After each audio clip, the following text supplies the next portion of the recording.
Ethan moves from God's covenant to God's supremacy over all creation. Before he returns to the throne promised in verse 4, he establishes the throne from which that promise flows. The God who swore to David is first the God enthroned above every power in heaven and earth. And the heavens shall praise thy wonders, O Lord, thy faithfulness also in the congregation of the saints. Psalm 89, verse 5. The heavens themselves testify to God's wonders and the assembly of holy ones. Angels also join in this praise of his faithfulness. Creation and the heavenly host both bear witness to what Ethan sings about on earth. For who in the heaven can be compared unto the Lord? Who among the sons of the mighty can be likened unto the Lord?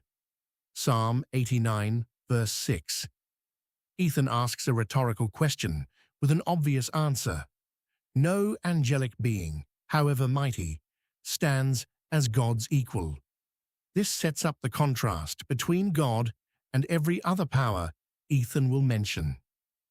God is greatly to be feared in the assembly of the saints, and to be had in reverence of all them that are about him.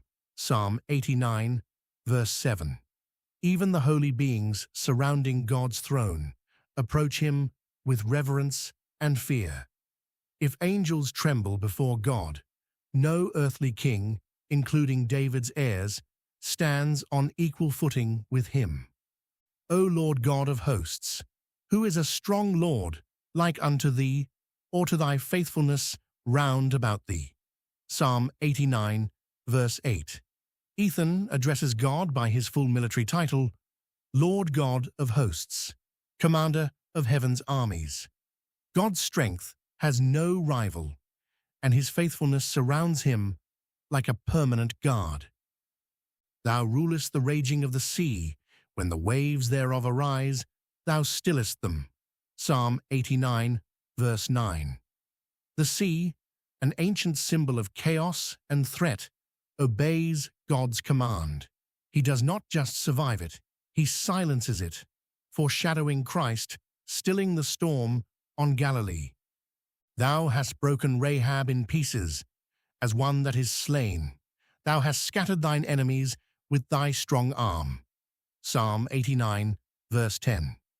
Rahab here refers to a poetic name for Egypt, or chaos itself, not the woman in Joshua.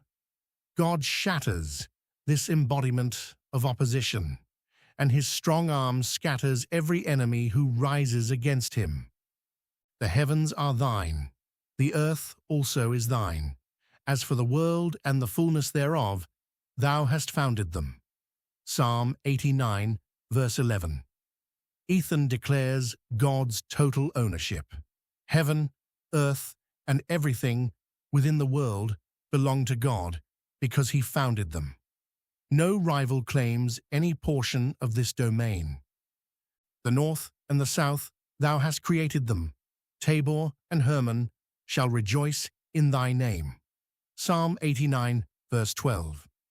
God created every direction and every landmark, including these two prominent mountains, which rejoice in his name rather than standing as independent monuments to human achievement. Thou hast a mighty arm. Strong is thy hand, and high is thy right hand.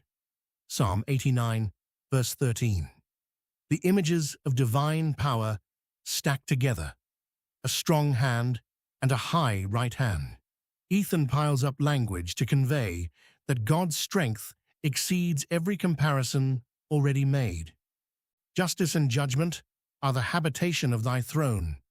Mercy and truth shall go before thy face. Psalm 89, verse 14. God's throne rests on justice and judgment as its foundation, while mercy and truth precede him wherever he goes. These four qualities together define how God governs. Blessed is the people that know the joyful sound. They shall walk, O Lord, in the light of thy countenance. Psalm 89, verse 15. Those who recognize the sound of God's presence, likely tied to festival worship, receive blessing and walk in the light of his face, echoing the priestly blessing of Numbers 6, verse 25. In thy name shall they rejoice all the day, and in thy righteousness shall they be exalted. Psalm 89, verse 16.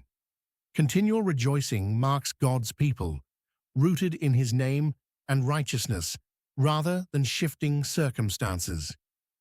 For thou art the glory of their strength, and in thy favor our horn shall be exalted. Psalm 89, verse 17. God himself makes up the glory behind Israel's strength. The horn, a symbol of power, rises only through his favor. For the Lord is our defense, and the Holy One of Israel is our King. Psalm 89, verse 18. Ethan closes this section, naming God as Israel's defense and King.